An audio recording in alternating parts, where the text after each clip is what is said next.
15번째 이야기입니다. 사회복지 현장에서 우문현답이라는 용어를 많이 사용합니다. 역시나 우리의 문제는 현장에 답이 있다라는 말이 진리인 듯합니다. 2020년 코로나19가 발생하고 곧 종식될 것 같았지만 이제는 종식이 아니라 코로나와 함께 살아가는 시대, 코로나와 함께 일상을 회복하며 우리의 생활 환경을 맞춰가는 시대로 접어들었습니다. 코로나로 인해 사회복지 현장에서도 많은 변화가 있었습니다. 그중 가장 큰 변화는 비대면 서비스 제공입니다. 이용시설의 경우 기관을 방문하여 서비스를 제공받았다가 휴관으로 인해 서비스 제공이 중단되게 되었고, 기간이 길어지면서 곳곳에서 서비스 대상자들의 안전과 일상생활 유지의 위협에 직면하는 상황이 발생하게 되었습니다. 이에 따라 지속적인 서비스를 제공하거나 긴급 상황에 대한 현장의 개입에 대한 요구가 이어졌습니다. 사회복지 현장은 대안과 방법을 찾기 위해 다방면으로 노력하였고, 비대면과 사회적 거리두기를 유지하면서 서비스를 제공할 수 있는 방안을 찾아 나갔습니다. 그러면서 사회복지 현장은 비대면 서비스를 제공하는 비율이 점점 높아져가며 영유아부터 노인에 이르기까지 서비스 지원 대상의 폭 역시 넓혀져 가면서 지속적인 서비스를 제공할 수 있도록 환경을 변화시켜 갔습니다.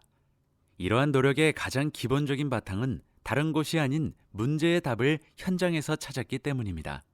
우리의 본질적인 존재의 이유는 대상자를 보호하고 안전한 환경에서 일상생활을 영위할 수 있도록 지원하는 데 있다고 한다면, 그 답을 찾기 위해서는 현장의 상황을 직시하여 정확하게 분석해야 그에 맞는 정답을 도출해낼 수 있습니다.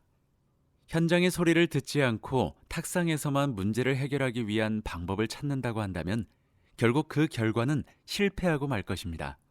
특히 사람을 대상으로 서비스를 제공하는 사회복지의 경우는 더욱더 현장의 모든 상황을 제대로 바라볼 수밖에 없습니다. 사회복지 현장에서 코로나의 위험에도 불구하고 최일선의 현장에서 답을 찾아가는 많은 사회복지사들이 있습니다. 그렇기에 사회복지에 있어서 코로나는 위협이기도 했지만 또 기회이기도 했습니다. 현실과 이상 사이에서 고민하며 대안을 찾고 현장을 뛰면서 찾은 지금의 노력은 좀 더 수준 높고 고차원의 서비스를 제공하기 위한 밑거름이 되었습니다. 사회복지사들이 현장을 누비면서 문제를 발견하고 그 문제에 대한 해결 방안을 제시하고 대안을 찾아가는 과정 속에서 결국은 사람과 사회를 변화시키는 큰 힘을 발휘할 수 있는 가장 큰 이유는 결국 현장에서 답을 찾기 때문일 것입니다.